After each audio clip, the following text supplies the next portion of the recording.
Presidente. De igual manera doy la bienvenida a la subsecretaria Mónica Aspe, al presidente del Instituto Federal de Telecomunicaciones y a la procuradora que trabaja en un tema fundamental en nuestro país.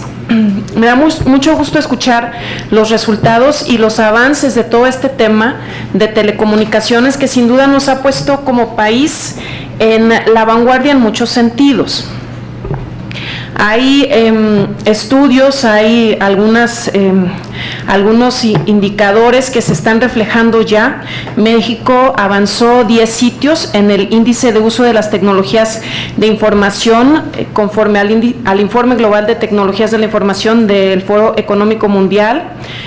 Pasamos del lugar, este es muy relevante, el lugar número 93 al cuarto en el índice de accesibilidad a la conectividad, y en términos generales la Organización para la Cooperación y Desarrollo Económico considera que México es menos restrictiva en torno a todo el tema de las telecomunicaciones. Esto es muy valioso, es muy importante. Sin embargo, más allá de evaluaciones internacionales o de indicadores que sin duda son mucho más positivos, al final de cuentas lo que hemos escuchado también esta mañana tarde es que lo que importa es lo que el usuario final siente, lo que va palpando, lo que las familias de México van consolidando como éxitos o como logros de esta que es una de las reformas más importantes, más tangibles en las que este Senado ha trabajado. Es, desde mi punto de vista, esta reforma sin lugar a dudas un instrumento que México está utilizando también para combatir la inequidad. Valoro muchísimo que con el acceso a las tecnologías de información, a las diferentes opciones, las compañías, los planes, los precios, etcétera, como nunca los ciudadanos mexicanos están teniendo en sus manos el poder de una decisión. Es decir, ellos deciden qué contratan, qué servicios utilizan, y eso consolida, una igualdad de oportunidades, provoca, la igualdad de desarrollo en nuestro país. Entonces, me parece sumamente relevante, y algo que nos está permitiendo lograrlo, por supuesto, es esta meta que nos hemos propuesto de terminar con la brecha digital en México. Es una política pública muy importante impulsada por nuestro presidente de la República a partir de la reforma.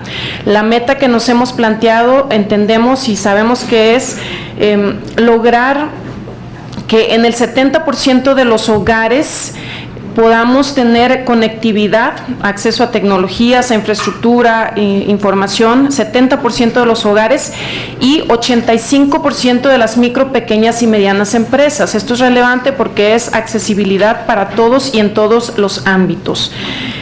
Sabemos que se ha logrado avanzar en el cumplimiento de estas metas, que de hecho hay inversiones muy importantes que se han hecho.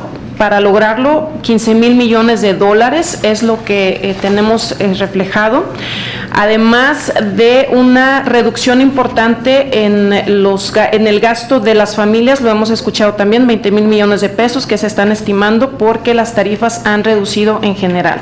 Esto es muy valioso, es muy importante. Sabemos que se han logrado colocar 65,000 nuevos sitios aproximadamente en lo que va desde este año, nuevos sitios, nuevos espacios públicos que brindan acceso a Internet de manera pública, como escuelas, hospitales, clínicas, bibliotecas, ayuntamientos. Esto es fundamental, para garantizar que toda la población tenga acceso gratuito a Internet. Es muy importante. Sin embargo, también hemos comentado cómo hay disminución de presupuesto en general para el próximo año, y además inclusive se ha comentado aquí cómo hay una disminución de ingresos por derechos en telecomunicaciones. Mi pregunta específica en primer término es: ¿estas reducciones presupuestales y reducciones en ingresos no afectarán el cumplimiento, el desarrollo de este programa en particular para reducir la brecha digital en nuestro país? ¿O qué es lo que estamos planeando llevar a cabo para avanzar en el cumplimiento de estas metas, de lograr que en el 70% de los hogares y en el 85% de las pequeñas empresas haya acceso a Internet? En segundo lugar, también quiero compartir que igual para mí es una preocupación muy importante, ya se ha reiterado aquí, qué va a pasar con todas estas televisiones que se están desechando, que se deben desechar. Yo quisiera reiterar la petición de tener más información de este programa que se está impulsando con la Semarnat, porque además me parece que podemos buscar maneras en que los gobiernos estatales, los legisladores, los gobiernos municipales podemos impulsar este programa, podemos difundir de una manera más específica y más precisa qué hacer con estos equipos de televisión, y podemos motivar a la población también para que vaya a entregarlos a los centros de acopio adecuados. Entonces también quisiera tener más información y ver qué podemos hacer entre todos en equipo. En tercer lugar, hay algo que también quisiera plantear, sobre todo al presidente del instituto. Hay radios comunitarias que, por supuesto, que son muy valiosas, muy importantes para difundir todas las acciones sociales que llevan a cabo en comunidades pequeñas, grupos indígenas, organizaciones civiles.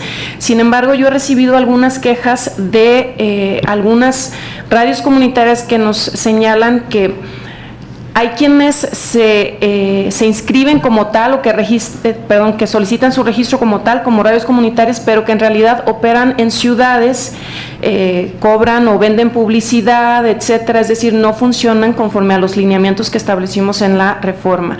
Yo quisiera saber si hay un seguimiento a estas radios, qué están haciendo, qué controles existen para garantizar, vaya, que sí son realmente o cumplen realmente el objetivo que pudimos establecer.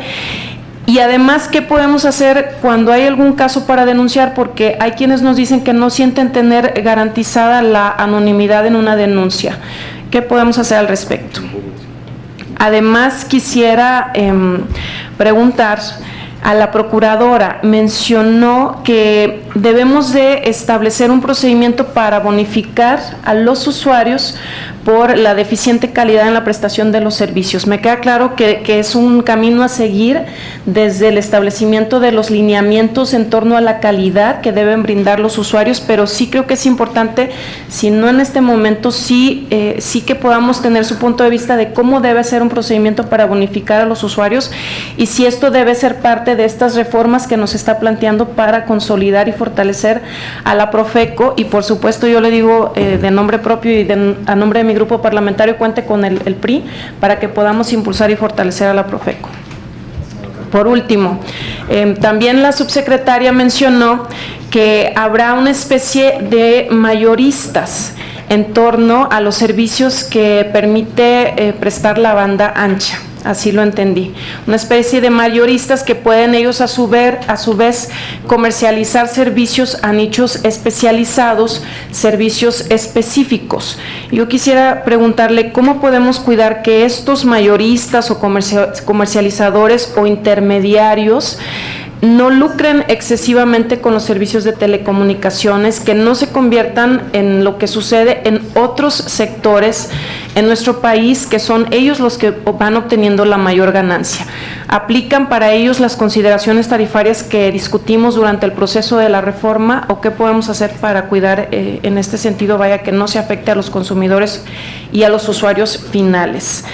Estas son mis preguntas. Muchas gracias por toda la información que nos han brindado, porque sin duda nos aclara a nosotros cómo vamos, a la población en general, por supuesto, nos permite también comunicarles los beneficios de la reforma, en qué sentido estamos y en qué sentido seguiremos trabajando por el bien de México. Muchas gracias.